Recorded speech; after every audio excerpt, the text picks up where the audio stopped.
was inevitable. I mean, at some point, big tech was going to cross the line. I mean, they cross the line all the time, but now they've really crossed the line. What they did in Australia, I mean, I was talking about 1984. Really, it's 1984. Australian government was discussing in their parliament of passing a law that requires Facebook to pay for the third-party advertisers on their platform.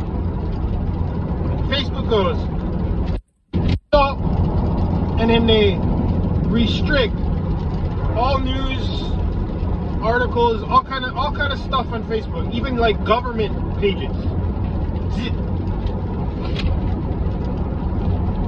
Now, there's millions of people in Australia that use Facebook for business, for communication.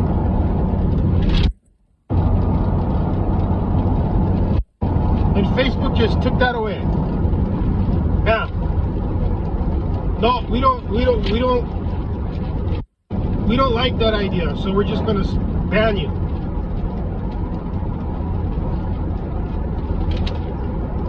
That's ridiculous. That's fucking ridiculous. And the writing was on the wall with what Twitter was doing, what Facebook was doing, what YouTube is doing. The writing was on the wall. If governments didn't crack down on these people, that they were just gonna keep on escalating things. I mean, you have to be an idiot. They did something, nothing happened to them. Then they did a little bit more, nothing happened to them. Now, they've basically banned the whole country from its platform.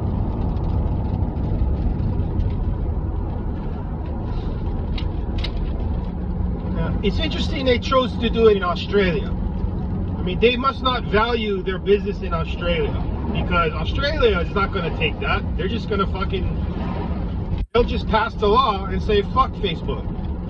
They'll just do that. What I think it is that Facebook is testing their boundaries. If you notice, they didn't do it in America. They got way more business in America. There's way more people in America. They have way more ad revenue, everything. They were testing out if they could get away with it. That's what they're doing. And so it'll be interesting to see what Australia does.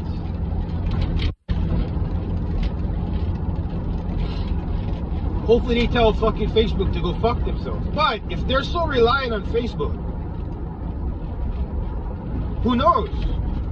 And if they bend the knee to Facebook, then that's just telling Facebook that, hey, we can get away with anything. We can basically cancel. So like this is really important, because if Australia doesn't do something to stop them, and again, it doesn't really affect us in America, because it doesn't matter what Australia does really, because that's another country. But if Facebook doesn't get, whatever happens, whether it's a suit or fine or whatever it is in Australia, they're going to take that as, oh, we can get away with anything, and they're going to try it over here. So if any Australian sees this, you guys need to fucking bring the hammer down onto Facebook and tell them to go fuck themselves. Whatever it is you guys can do. I don't know what legal things you guys can do, but you guys need to tell Facebook, man, no, you guys can't do this. And you know, they're kind of defining their own definition now. If they're willing to do that, they're calling themselves not a publisher, but a platform. If they're willing to do that, then they are a publisher. And so then they're open to any lawsuit that can happen. Because any publisher, like a news organization, if they print something that's bad, false, or something that hurts somebody, they're open to fucking suits, because they're not protected by Section 230. So, and I don't know what it's like in countries like Australia.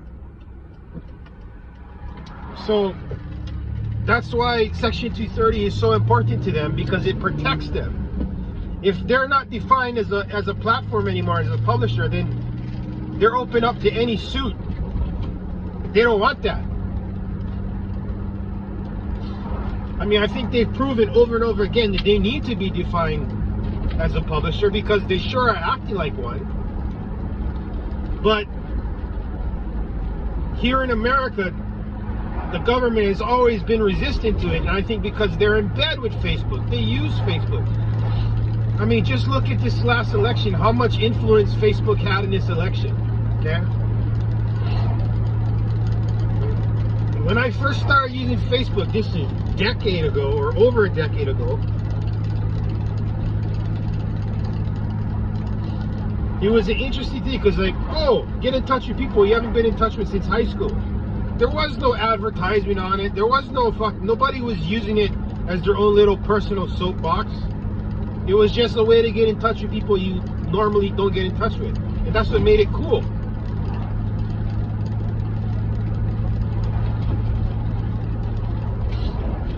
But it morphed and evolved.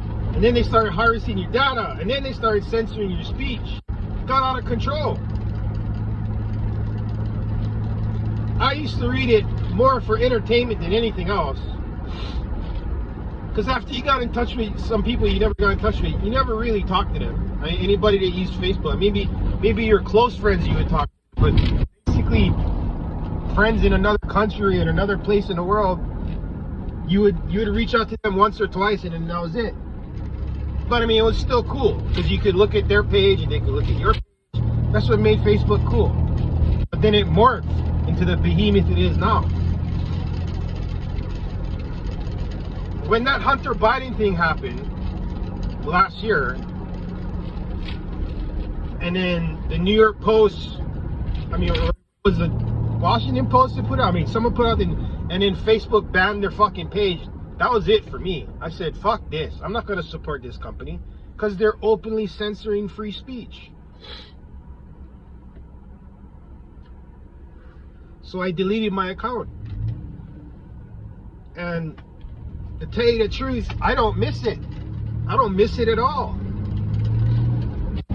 And Facebook's not getting my data, and, you know, I'm not seeing insane fucking shit every fucking day, because it was getting insane.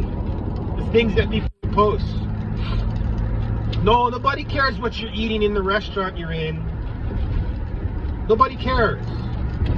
Nobody cares about your political opinion. I mean, you can post it all you want, but I mean, it was getting out of hand. But to each his own. But when they started banning people, that was it for me. So I deleted my account, and I'm sure a lot of people did too. But there's still, it's been around for so long, it's so embedded into how people interact with each other, to the point where people use it in their business. Excuse me. See, I'm allergic to bullshit. And people use it in their everyday lives, to the point where government agencies, local and federal, they use it. So it's so embedded into American or worldwide life.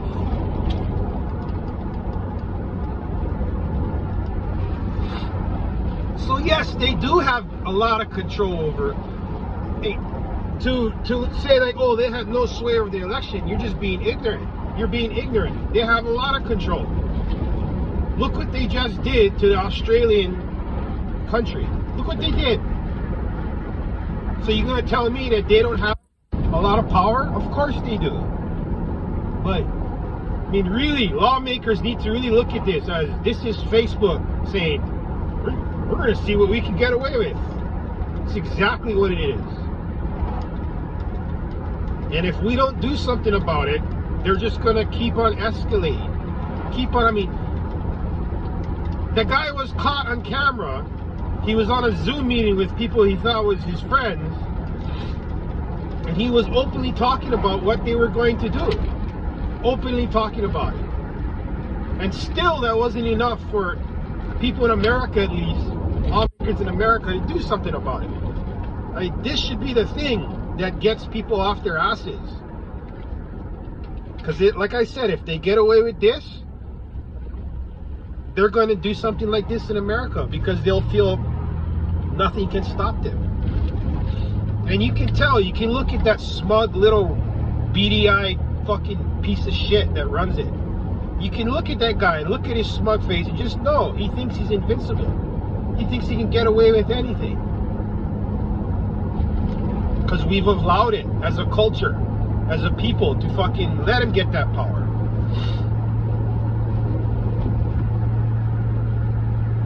And that's the problem. That's the problem when you fucking make it okay. It's, again, 1984. People need to read a history book. People need to read something and learn something. Because people are so embedded into social media that it literally runs their lives. And look at Australia. There's people that like can't do business now. There's agencies that can't get information. I mean, literally what Facebook is doing is criminal. You know? Agencies use that to like post updates and shit. Because it's so accessible and so many people can see it. Company can just go, no, you can't use that anymore. Nope. All because they wanted to hold Facebook accountable as far as third-party advertising. That's it. And Facebook makes a decision. Oh no, we're a multi-billionaire corporation who holds sway over the world, but no, we don't want to pay money. No.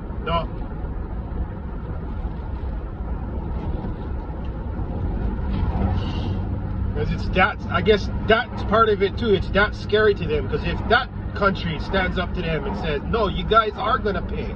If you guys are going to do business in our country, you guys are going to pay like anybody else would. So it's a twofold thing for them. They're trying to stamp out something they don't want to do, and they're testing their boundaries. We fed into this. As the human race, we fed into this and we allowed this to happen. Gave them a little bit of power every day, a little bit more, a little bit more, a little bit more, to the point where some people are slaves to it. I mean, who's next? I mean, Twitter already has proven that they're in the same boat as Facebook. They think they're God, judge, jury, executioner.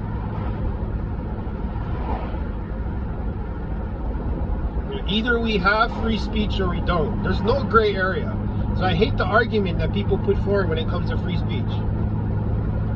Oh, free speech, but, like, no, it's either free speech or not. Oh, but that speech incites violence. It's like, who gets to decide? Who's the arbiter of what incites violence and not? You know? So I tell a whole bunch of people, hey, jump off a cliff, and they do it. Am I responsible? Well, you did tell them to jump off. I said, yeah, but I was joking. I mean, really?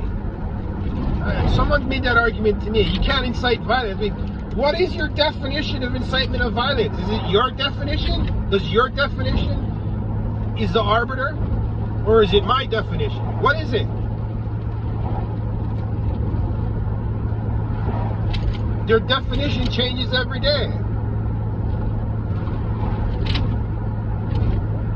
So even if the president had done what they said he did, what is he, like some mind control guy? People are just going to do automatically what he says? I mean, this is dangerous territory. It's like saying, oh, people can't think for themselves.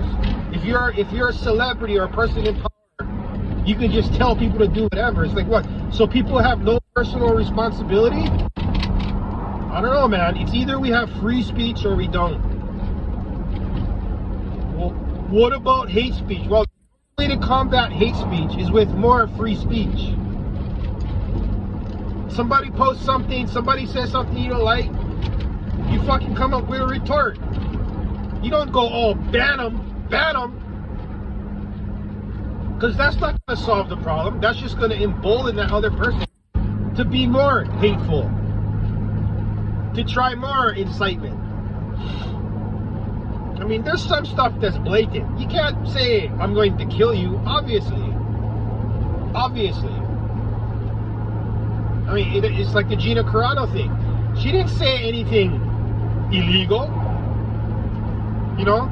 People are going to say, oh, well, she's comparing the political state of conservatives to the Jews, and that's just a horrible analogy. It's like, maybe it's a touch much, but that was, again, did you actually read the post? Do you actually understand what she was saying? What she was saying, she wasn't necessarily comparing conservatives to the Jews and what happened to them in the Holocaust. She was saying what happened to the Jews started with censorship, book burning, destroying shops, telling people not to shop at a shop. That's where it started. And then it progressed farther. That's what she was saying.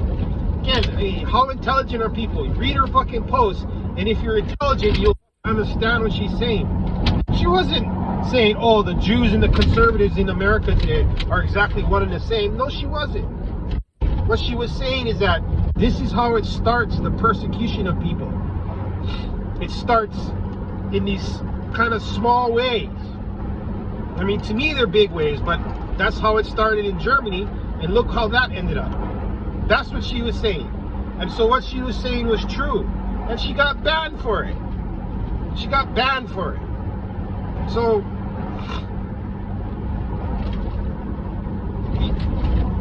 you can't define free speech only one way. It needs to be universal, and it's pretty clear. Free speech is free speech. We either have free speech or we don't. There's no gray area. There's no gray area. Like I said, there's obvious examples, like telling you're going to kill somebody or threatening violence. I'm going to come over and beat you up. That's illegal under law. Okay? You can't do that. That's threatening somebody. But stating an opinion is not a threat of violence. That's what's going on. We're changing the definition of, well, if I think your opinion sucks, I'm just going to say it's inciting violence, and that'll be enough to ban you. Now, I don't agree with your opinion, so I'm just going to say it's hate speech and that it's racism, whatever. Again, there need to be clear cut, and it is clear cut if you're a smart person. But no, this radical idea that you can shape the world to your own whims because you don't agree with the other side is out of control. And if we don't do something about it, it's going to get worse and worse. I mean, it's already pretty bad. It's really pretty bad. But at least half the country doesn't even bat an eye. Half the country are truly idiots.